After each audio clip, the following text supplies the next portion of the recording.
درود، زهرا هاشمی هستم و خرسند هستم که شما را خوش آمدید بگویم به 12مین نمایشگاه کاریابی سالانه موزاییک که به تاریخ 14 می روز سه شنبه در انویل سنتر روبروی نیو وستمینستر اسکایترن استیشن برگزار خواهد شد.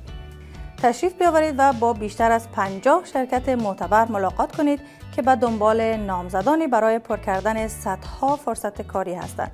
از سطح‌های ورودی تا پست‌های مدیریتی، از جمله بزنس، اقتصاد، فناوری، تجارت، تولید، صحت، دولت و خدمات صنعتی هستند.